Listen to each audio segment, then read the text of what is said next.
Hoje o texto que vamos ler e refletirmos juntos é Amós capítulo 1, do versículo 3 até o capítulo 2, versículo 3 também.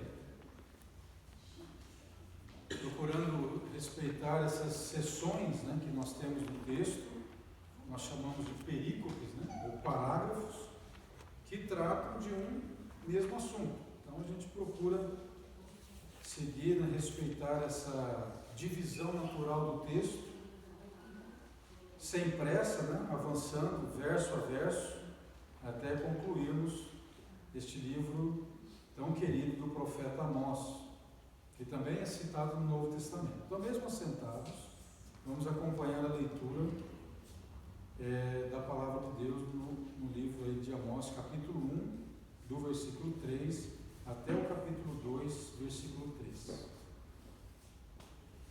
Assim diz o Senhor: por 3 transgressões de Damasco e por 4 não retirarei o castigo, porque trilharam a Gileade com trilhos de ferro. Por isso porei fogo à casa de Azael, e ele consumirá os palácios de Ben-Hadad. Quebrarei o ferrolho de Damasco, e exterminarei o morador do vale de Avém. E ao que tem o cetro de Bet-Eden, e o povo da Síria será levado em cativeiro a Quir, diz o Senhor. Assim diz o Senhor: por 3 transgressões de Gaza e por 4 não retirarei o castigo, porque levaram em cativeiro todos os cativos para os entregarem a Edom. Por isso porei fogo ao muro de Gaza, e ele consumirá os seus palácios. E exterminarei o morador de Asdod e o que tem o cetro de Ascalon, e tornarei a minha mão contra Ecrom, e o restante dos filisteus perecerá, diz o Senhor Deus. Assim diz o Senhor: por 3 transgressões de Tiro e por 4 não retirarei o castigo, porque entregaram todos os cativos a Edom e não se lembraram da aliança dos irmãos. Por isso porei fogo ao muro de Tiro, e ele consumirá os seus palácios. Assim diz o Senhor: por 3 transgressões de Edom e por 4 não retirarei o castigo, porque perseguiu a seu irmão a espada e aniquilou as suas misericórdias, e a sua ira despedaçou eternamente, e conservou a sua indignação para sempre. Por isso porei fogo a Temã, e ele consumirá os palácios de Bosra. Assim diz o Senhor: por 3 transgressões dos filhos de Amon e por 4 não retirarei o castigo, porque fenderam o ventre as grávidas de Gileade, para dilatarem os seus termos. Por isso porei fogo ao muro de Rabá, e ele consumirá os seus palácios com alarido no dia da batalha, com tempestade no dia da tormenta. E o seu rei irá para o cativeiro, ele e os seus príncipes juntamente, diz o Senhor. Assim diz o Senhor: por 3 transgressões de Moabe e por 4 não retirarei o castigo, porque queimou os ossos do rei de Edom até os tornar a cal. Por isso porei fogo a Moabe, e consumirá os palácios de Queriote, e Moabe morrerá com grande estrondo, com alarido, com som de trombeta. E exterminarei o juiz do meio dele, e a todos os seus príncipes com ele matarei, diz o Senhor. Aqui está o profeta Amós, que, vamos ver mais à frente, cuidava dos seus rebanhos, do seu gado, da colheita de um tipo de figo, do sicômoro, deixando o sul, as 2 tribos do sul, que se separaram na época do rei Roboão, Jeroboão, das tribos do norte. Provavelmente ele deixa o seu rebanho, o seu gado, suas responsabilidades com parentes e amigos, arruma a sua mochila e vai lá para o norte para levar uma mensagem de juízo sobre aquela nação. Então ele do sul indo falar contra uma parte que já foi junto à nação, o povo de Deus, e agora não se vê com bons olhos, agora tem rivalidade, preconceito. E como é que ele vai começar a anunciar a sua mensagem? Já chegando ali como um estranho, como um estrangeiro, olhando, sendo olhado, né, com preconceito. Como ele vai começar a sua mensagem? E o Senhor dá a ele estes 6 juízos de nações que estavam ao redor ali do povo de Deus. Provavelmente os israelitas orgulhosos, né, da sua ligação com Abraão, da sua história, ouviam com gosto essas sentenças tão pesadas contra aqueles povos que estavam ao seu redor. Mas nós vamos ver mais à frente, logo ia chegar a vez deles também receberem o juízo. Já dissemos, né, aqui, um escritor cristão comentando como nós temos facilidade de justificar os nossos erros, né, e de pesar a mão nos erros dos outros, né. Esse cristão dizia, olha, um alcoólatra, por exemplo, ele alivia a sua responsabilidade, as consequências, né, do seu vício, pensando, é muito pior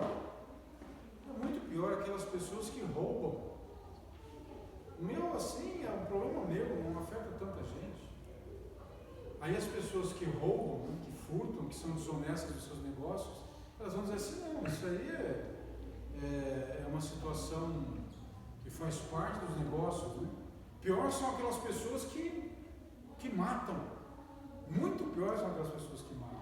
E assim vai, né? Um colocando sobre o outro, né?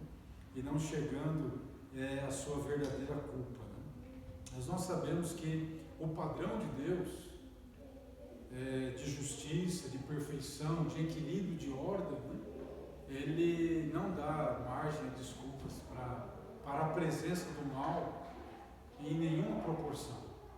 Graças a Deus que é assim, que a esperança para nós, conforme Ele fala na sua palavra, que Ele vai restaurar todas as coisas, Ele vai restaurar um padrão onde não vai haver um mínimo de escuridão, de desconfiança, de traição e assim por diante.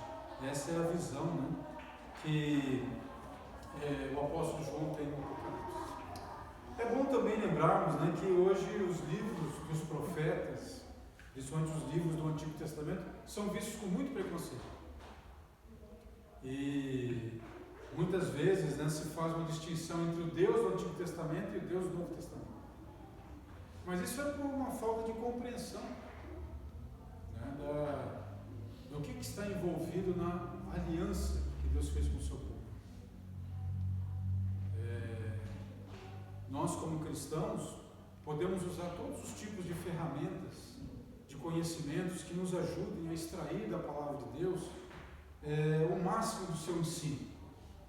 Por isso que a tradição protestante, né, a linha protestante de ler as Escrituras, ela nunca foi descuidada com relação ao estudo gramático histórico, o estudo crítico histórico, de respeitar as regras do texto, as regras da linguagem em que o texto foi escrito, da geografia onde os fatos se deram, dos acontecimentos históricos que estavam naquela circunstância, naquela situação.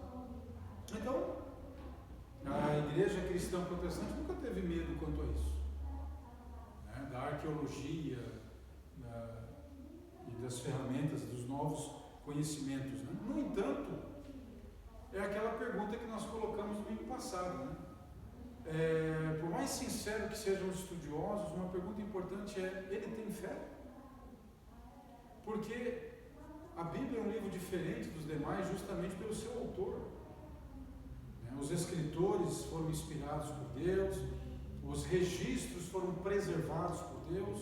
A nossa leitura, ela vai além da camada apenas do texto, da literatura, né? E alcança a mensagem que o verdadeiro autor tem. para nós que é Deus, né? Então é muito importante sabermos se a pessoa que está fazendo essas críticas, que está levantando algumas perguntas com relação à Escritura, é uma pessoa piedosa. Por quê? Bem, quando nós abrimos a Bíblia lá em Lucas 24, de 25 a 27, nós vamos encontrar no versículo 25, Jesus dizendo assim, é aquela conversa de Jesus no caminho de Emaús: honestos e tardos de coração, para crer tudo o que os profetas disseram. Então essa é a nossa leitura dos profetas. É a leitura de que eles escreveram inspirados por Deus, e nós somos chamados a crer.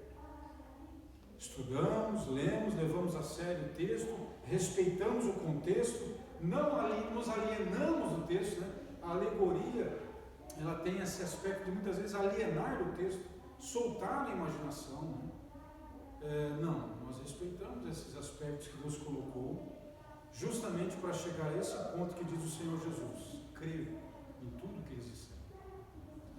Então esse é um aspecto muito importante que convém, né, lembrar na leitura da palavra de Deus, né?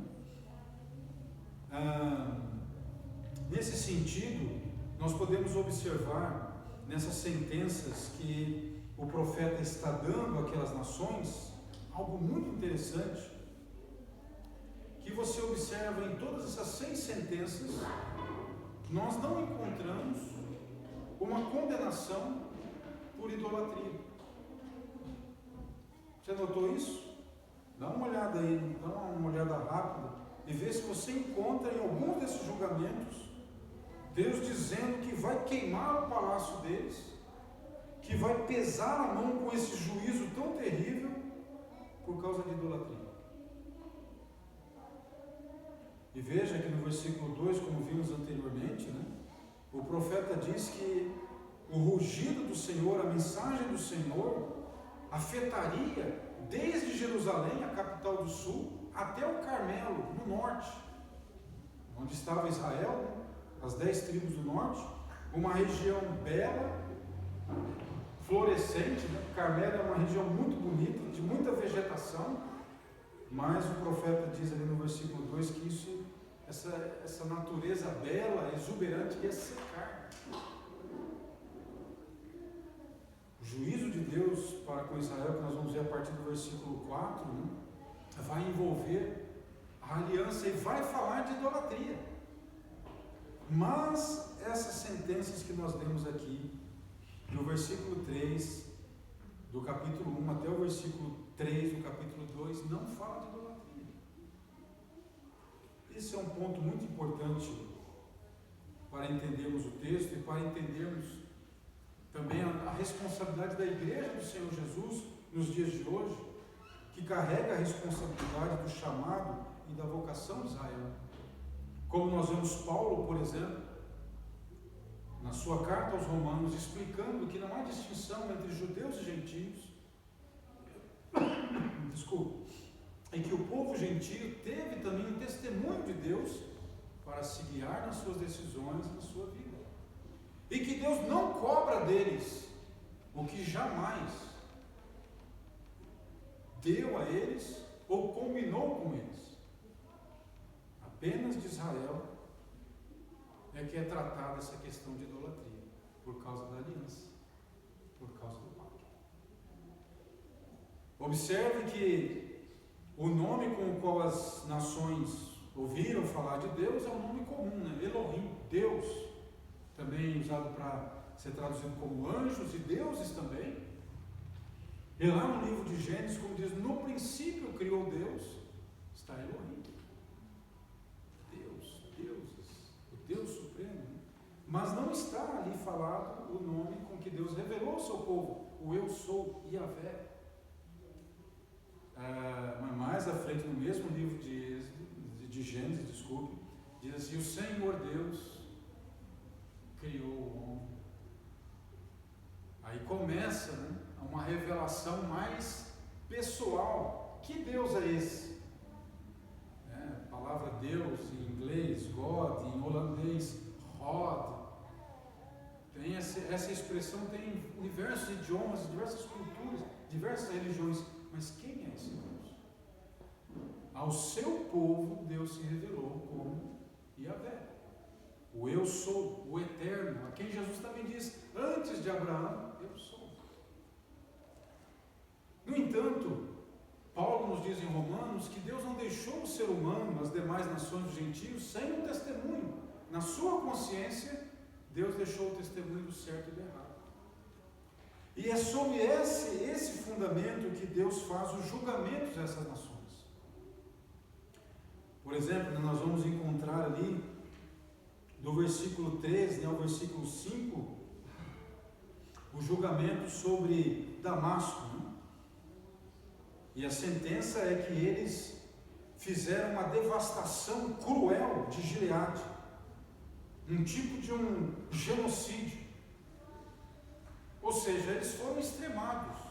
A guerra era algo comum. Infelizmente, é algo comum na história da humanidade e naquela época também. Mas haviam certos limites. Haviam códigos. Código de Hammurabi, por exemplo, antiguíssimo. Havia limites no procedimento. E Deus está dizendo aqui que vai julgar Damasco, os sírios, porque eles extrapolaram. E Deus, justo juiz, não ia esquecer de forma alguma essa atitude grosseira, violenta, desnecessária dos sírios. Então, no versículo 5, Deus diz: eu vou quebrar o ferrolho de Damasco. Ou seja, Deus ia eliminar a segurança das muralhas, os recursos que eles tinham, iam ser todos destruídos. Então, essa violência não passaria despercebida. Né? Depois do versículo 1 a 6, o julgamento é contra os filisteus, e diz que o Senhor olhou e viu ali que eles trataram com desumanidade os cativos. Com desumanidade. Provavelmente eles fizeram comércio daquelas pessoas. Eles extrapolaram. E aquelas pessoas foram tratadas como objetos. E Deus ia pesar a mão sobre eles também por causa disso. O de Tiro, né? O de Tiro, um crime semelhante também. Versículo 9 ao versículo 10. Eles trataram os cativos também de forma desumana. E veja, e não se lembraram da aliança dos irmãos. Havia um pacto entre eles, de não agirem dessa maneira, e eles traíram o pacto. Não era um pacto com Deus, não é idolatria, era um pacto entre eles, e Deus está tratando eles num nível que eles tinham combinado. Deus não está cobrando alguma coisa que não foi dada a eles. Eles haviam feito um acordo, e de forma desumana, traiçoeira, eles agiram dessa forma.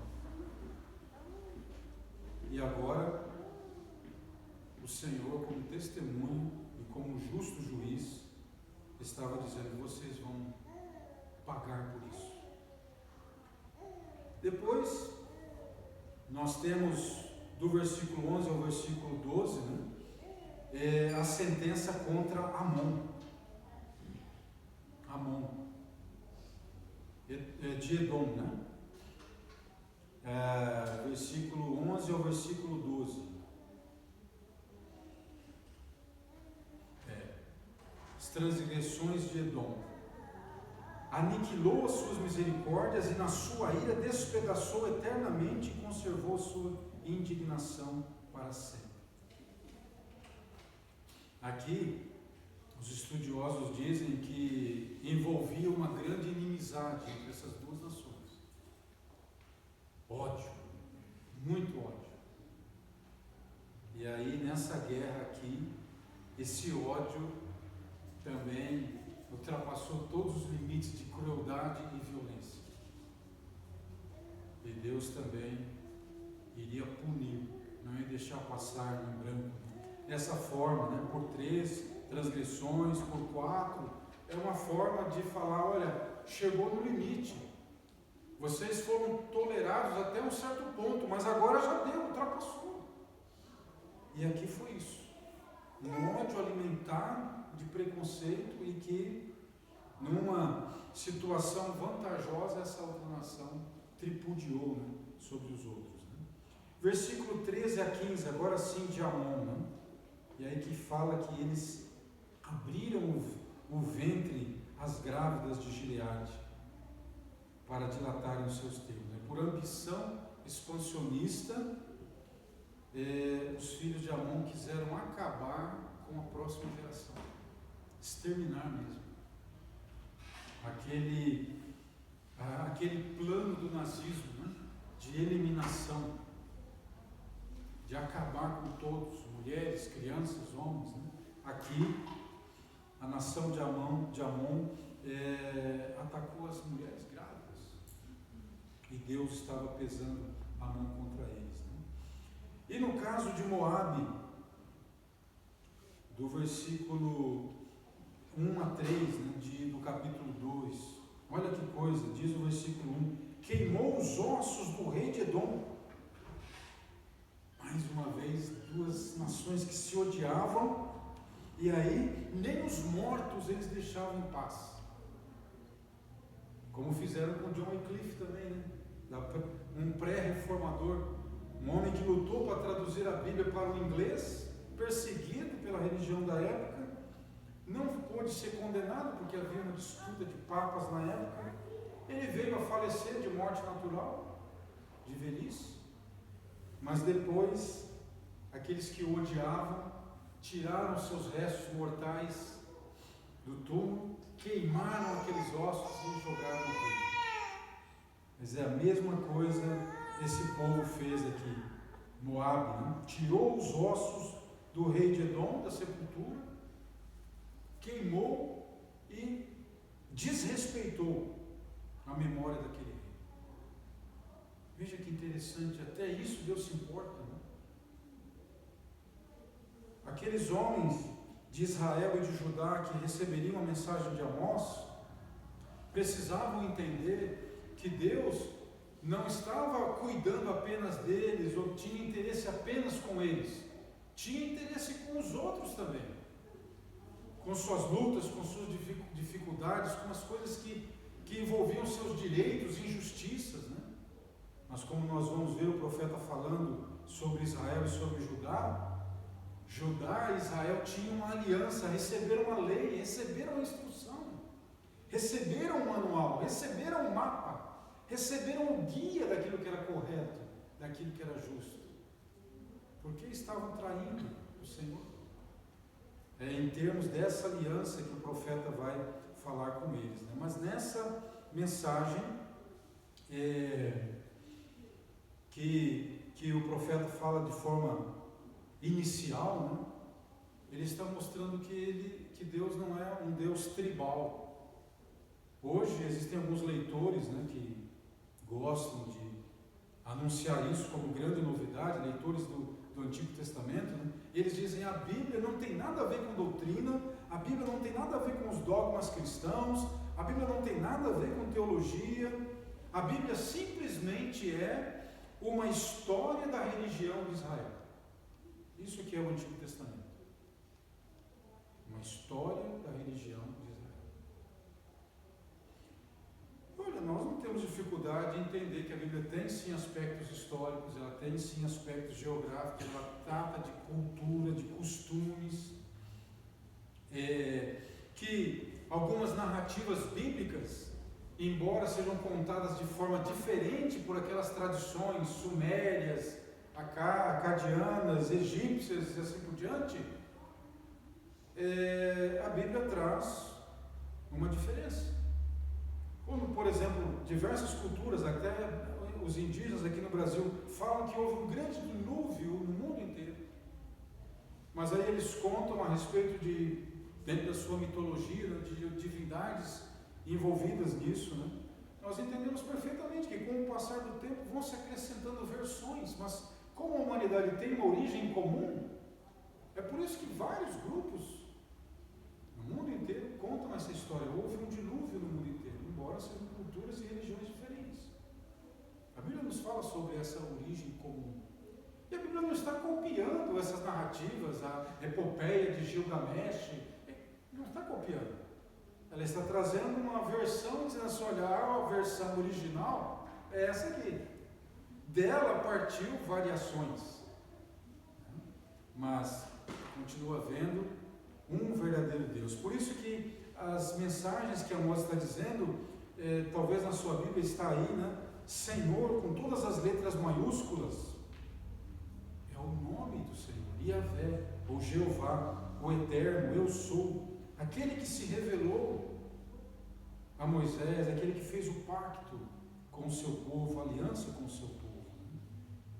E essa é a responsabilidade, era a responsabilidade de Israel, né? De Judá, de viverem a sua fé e dessa maneira transmitirem a realidade, não de vários deuses brigando em conflito entre si, não de várias versões daquilo que é justo, daquilo que é errado, não as pessoas se digladiando, se destruindo, né? Mas havendo uma ordem, uma justiça, uma lei, limites. E é isso que o profeta Amós está na introdução da sua mensagem de juízo, de chamar a atenção de Israel e logo mais de Judá também, né? Está mostrando que Deus tinha conhecimento dessa situação e que Ele colocaria termo de forma severa. Observe que em todas os seis casos, tudo vai ser tratado com fogo, destruição. Há pouco nós estávamos vendo durante a semana esses incêndios lá no nordeste de São Paulo. Minha irmã mesmo mora naquela região, minha mãe também. E minha irmã disse, olha, o fogo está perto do nosso sítio aqui. Graças a Deus, né, logo começou a chover um pouquinho, bombeiros foram chegando, né, e o fogo não chegou na casa dela. Mas vocês viram quanta destruição? Morte de animais. E era assim naquela época também. Na época de Amós, o fogo trazia essa destruição das cidades, das casas das pessoas, das suas propriedades. Mas o juízo de Deus é severo por causa das ações erradas, criminosas, né? Violentas dessas pessoas, onde mulheres grávidas, por exemplo, foram desrespeitadas. Elas não eram soldados, não eram inimigos de forma alguma, e essa violência não passaria despercebida. Por isso o Senhor diz, olha, não é por 3 transgressões, mas é por 4.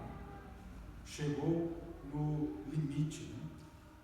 Então, uma das coisas que Amós vai colocar diante do povo de Deus é justamente isso. Porque o povo de Deus que recebeu a aliança não pode cumprir com a sua eleição, com a sua vocação de viver uma vida de justiça que seja um exemplo para as demais nações e não seguir pelo mesmo caminho, né? Desrespeitando o privilégio que Deus deu ao seu povo de ser chamado para uma vida diferente, para uma vida mais abençoada. Então, a gravidade do pecado do povo de Deus era muito maior, porque as nações não foram chamadas à aliança, as nações não eram cobradas com relação à fidelidade, mas o povo de Deus sim. Israel tinha o privilégio de um relacionamento exclusivo com Deus. Pactos eram comuns naquela época. Acordos entre os reis, acordo entre as nações, acordo entre famílias. E Deus fez um pacto, uma aliança exclusiva com o seu povo. E infelizmente eles estavam vivendo em grande prosperidade, mas essa prosperidade não os levava à fidelidade, não os levava a entender a razão da sua prosperidade, da sua existência, né? Da sua identidade. A identidade do povo de Deus era a de filhos e filhas de Deus, de um relacionamento exclusivo com o Senhor. É nesse sentido que o nome de Deus, né? O Senhor, Yahvé, o Eterno, aquele que estava ligado às atitudes, à conduta de uma nação que deveria viver a justiça em cada uma das suas atitudes, da sua escolha.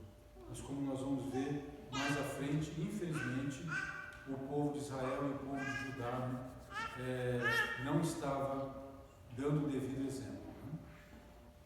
Um aspecto importante do nome do Senhor, o nome exclusivo de Deus, era justamente esse, de viverem uma vida em que os menos favorecidos deviam ser ajudados, em que estrangeiros deviam ser acolhidos, em que mulheres deviam ser protegidas, em que o lar devia ser respeitado.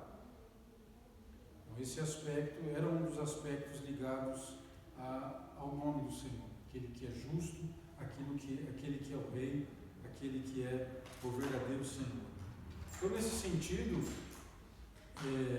a mensagem do profeta, como nós vamos ver, dirigida a Israel e a Judá, tinha um peso muito grande, porque eles estavam sendo muito gananciosos, eles estavam, nós vamos ver mais à frente, passando por cima das pessoas.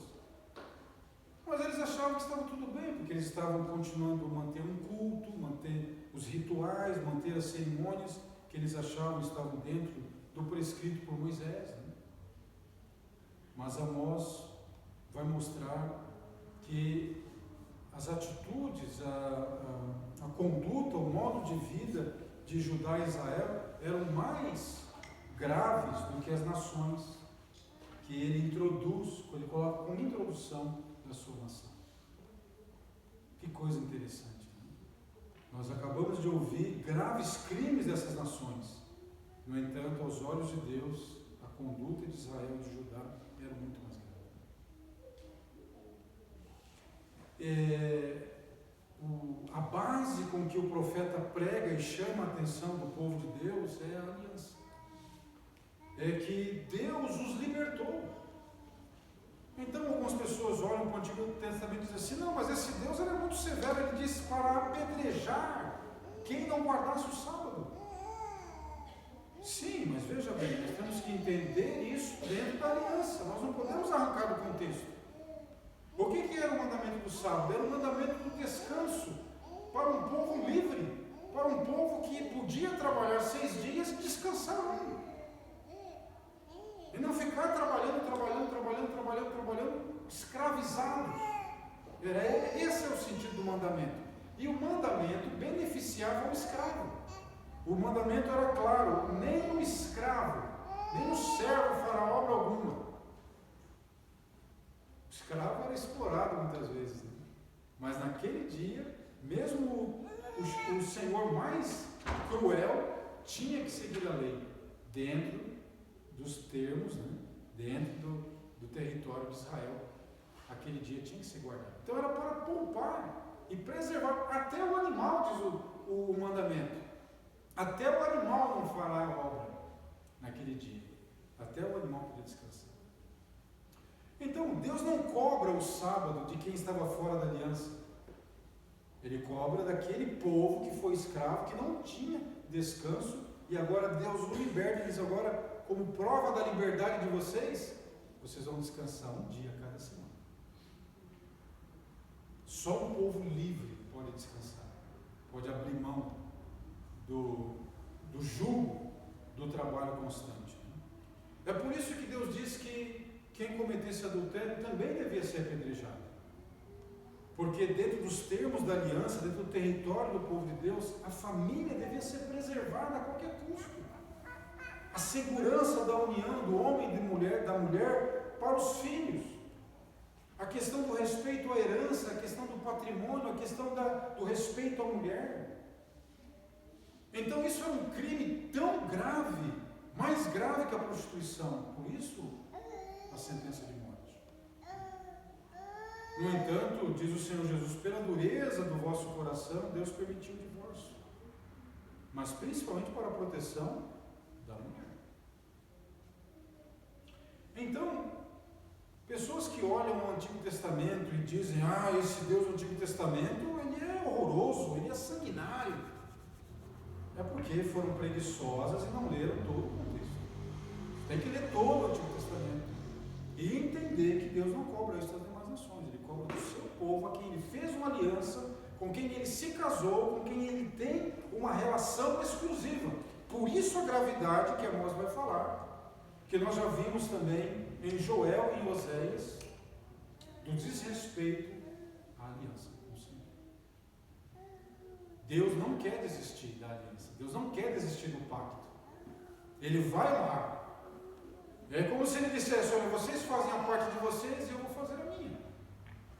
Mas já no início ele disse por meio de Moisés: vocês vão quebrar o pacto. E vocês vão receber a disciplina, mas eu vou reunir vocês de diversos cantos, porque Deus honra a sua palavra.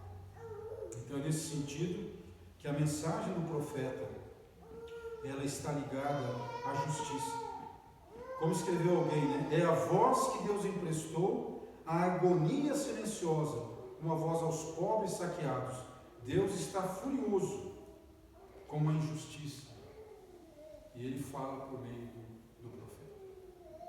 Então o profeta sente essa tensão daquilo que foi o compromisso assumido, podemos dizer assim, no altar, né, do pacto, e a traição e a penalidade.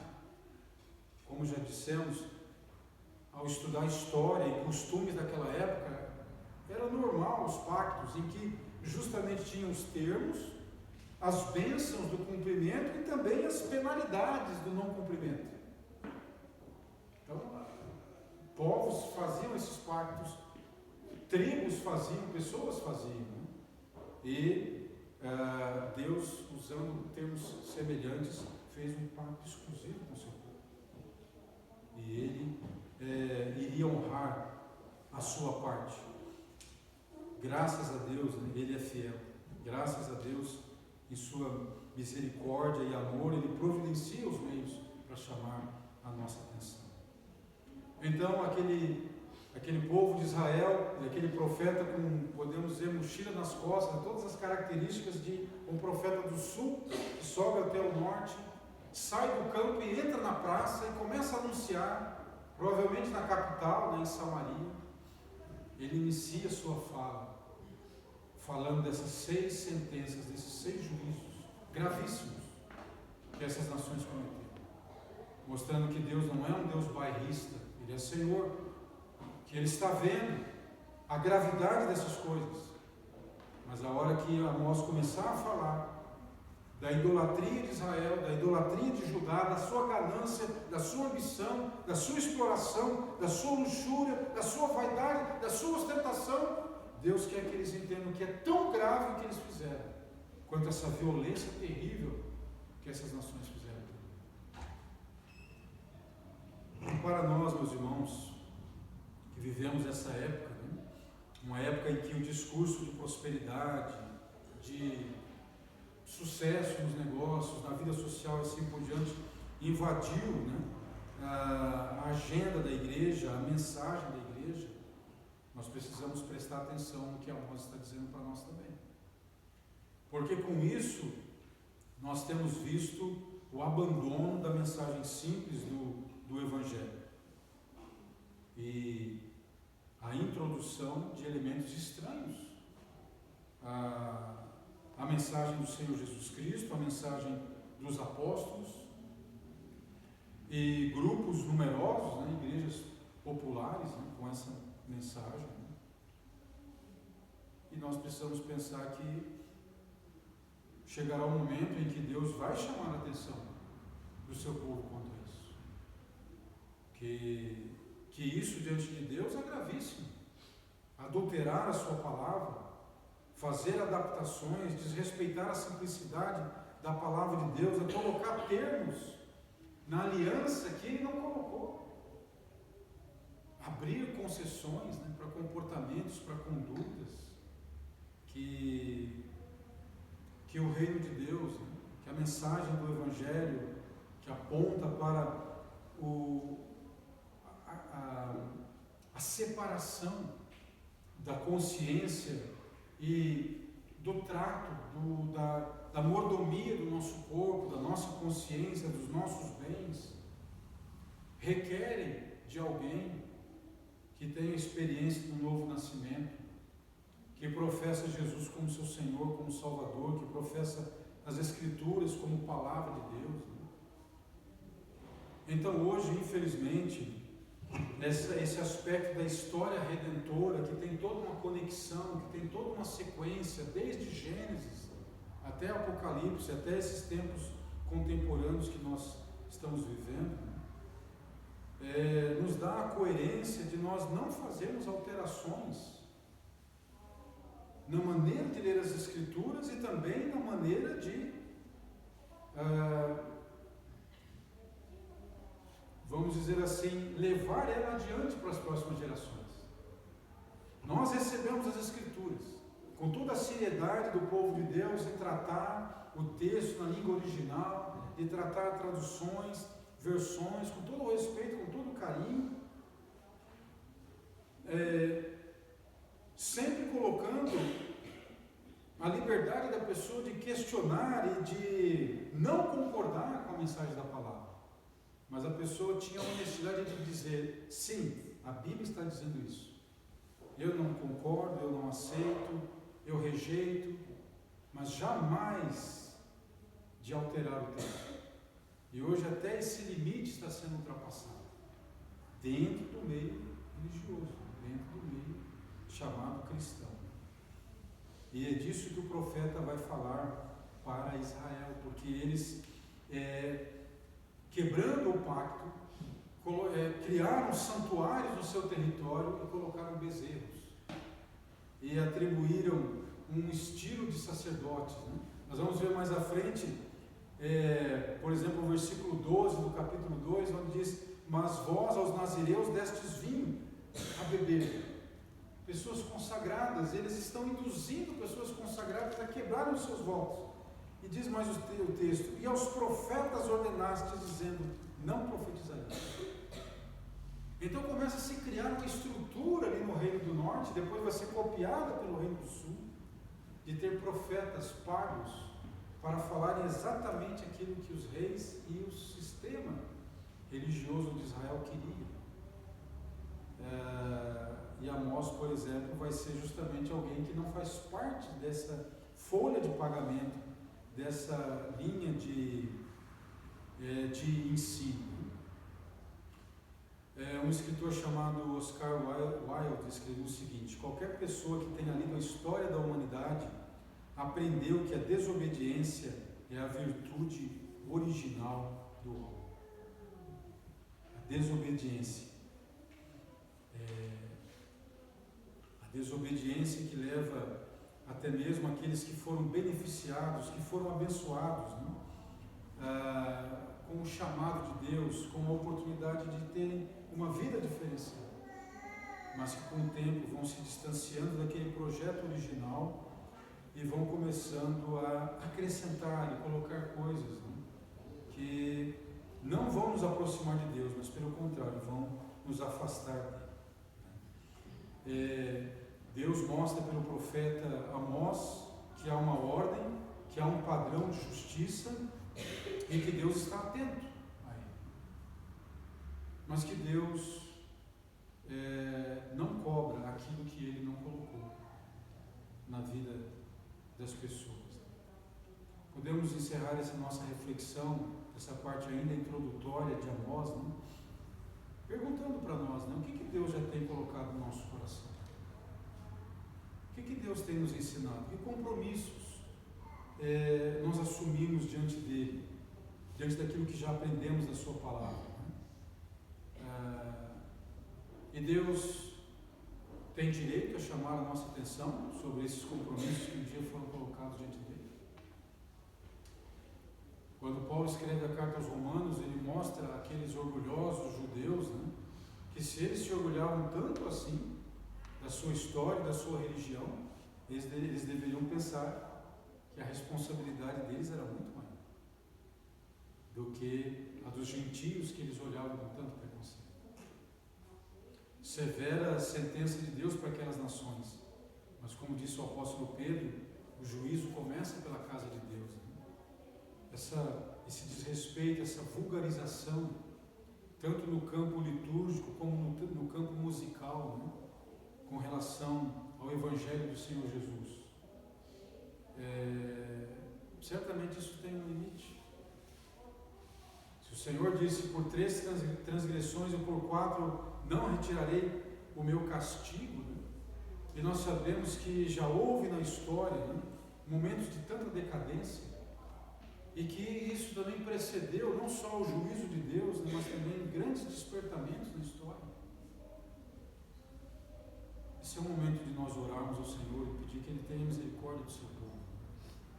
Que Ele silencie esses pregadores e pregadoras, né, que têm desrespeitado o Evangelho de uma forma tão pobre, né, e tão interesseira. Que o Senhor Deus traga de novo homens e mulheres que testemunhem do Evangelho com dignidade, com nobreza, e a palavra de Deus não seja envergonhada, não seja motivo de piada, não seja motivo de gozações, de programas de humor, né, de forma tão assim descarada, né, mas que novamente o Senhor Deus traga dignidade à sua igreja e ao seu povo. Que nós não vejamos, né, não presenciemos um juízo tão devastador como Deus está colocando aqui. As coisas se encaminham, né, para um momento certamente delicado na história política, na história secular, né? Mas nós sabemos que o povo de Deus não está alienado, desligado dessa conexão, dessa marcha da história. Deus, em sua graça e misericórdia, nos abençoe com esse alerta que Amós deixou para o seu povo. Essa mensagem teve aquele contexto, né, com aquelas nações, com a riqueza e a prosperidade de Israel, mas essa mensagem não perdeu a sua aplicação para a nossa vida pessoal e para a vida